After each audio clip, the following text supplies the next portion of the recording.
안녕하세요, 논팽입니다. 지난 영상은 회사가 어떻게 연차 수당을 주지 않을 수 있는지, 연차를 나도 모르게 소진시키는지, 그 각 유형이 어떻게 되는지 살펴봤고요. 오늘 영상은 그 중에서도 첫 번째로 말씀드렸던 연차 사용 촉진 제도를 하고 있는 회사에서 연차 수당을 받는 방법이 어떤 게 있는지 알려드리도록 하겠습니다.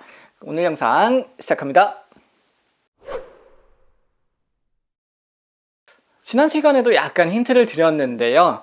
연차 사용 촉진은 연차를 쓸 수 있는데도 불구하고 안 쓰고 돈으로 받아가는 사람들을 방지하기 위해 가지고 만든 제도이기 때문에 회사가 진짜 바빠가지고 도저히 연차를 쓸 수 없었다 라고 하면은 여러분들은 당연히 연차 수당을 받으실 수 있습니다. 그런데 누가 이런 케이스를 가지고 질문을 하십니다. 예컨대 회사에서 12월 28일에 연차를 쓰라고 지정을 해줬어요.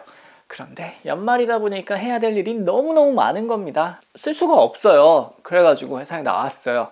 근데 팀장님이 갑자기 탁 보시더니 야, 너 왜 나왔냐? 연차 썼잖아. 들어가. 그렇게 한마디 하고 이제 자기 일하러 가셨어요. 틀은 채 많지 하고 제자리에 앉아서 그냥 일을 했죠. 그리고 퇴근 시간 돼서 퇴근을 했습니다. 자, 그러면은 연차를 쓴 걸까요? 안 쓴 걸까요? 연차 수당을 받을 수 있을까요? 없을까요? 네, 정답은요. 연차를 안 쓴 것이다. 그리고 연차 수당을 받을 수 있다 입니다. 회사가 연차를 쓰라고 지정한 날에 직원이 출근을 해서 일을 하려고 한다 라고 하면은 회사는 그 직원이 일을 하지 않도록 적극적인 어떤 조치를 해야 되는 겁니다. 인트라넷 계정에서 접속 거부를 한다거나 PC 전원을 차단한다거나 모니터를 아예 뽑아버리는 데도 있다고 해요. 확실한 노무 수령 거부 통지, 일하지 말라고 알려주는 거죠. 를 해서 일을 시키지 말았어야 되는 건데 이 팀장님처럼 한마디 하고 가버리면은 말은 했다라고 할 수 있지만은 네가 직원이 일하고 있는 거에 대해서 그냥 암묵적으로 동의를 했다라고 인정을 합니다.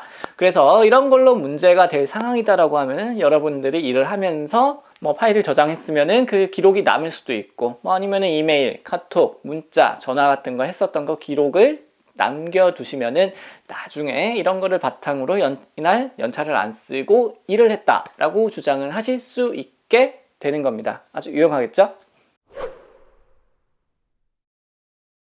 연차 사용 촉진에서 가장 중요한 것은 바로 날짜입니다. 연차 사용 촉진 제도는 법에 언제까지 통보해야 하는지 그 날짜를 정확하게 명시를 해뒀어요. 보기 드물게. 그리고 원래라면은 돈으로 줘야 되는 거잖아요. 그런데 그거를 안 주기 위해 가지고 면제해주는 제도이기 때문에 이 회사가 날짜를 지켜서 제대로 했는지 안 했는지를 아주 중요하게 보고 있습니다.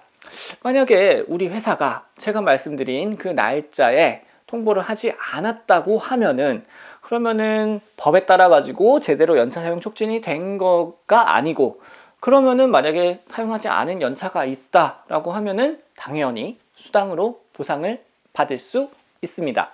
회사는 사용기간이 끝나기 6개월 전을 기준으로 10일 이내에 통보를 해야 된다라고 법에 나와 있습니다. 이거를 1월 1일부터 12월 31일을 기준으로 봤었을 때는 7월 1일부터 7월 10일까지가 되겠죠. 그래서 이 열흘 동안 반드시 자녀 연차가 며칠인지 언제 쓸 건지 그 사용계획서를 제출하도록 통보를 해야 됩니다. 그렇게 해서 연차를 쓰는 날을 지키지 않았다, 여전히 남아있다 라고 하면은 연차 사용 기간이 종료되는 날을 기준으로 2개월 전인 10월 31일까지 언제 쓰라 라고 날짜를 지정해서 다시 한 번 더 통보를 해야 됩니다.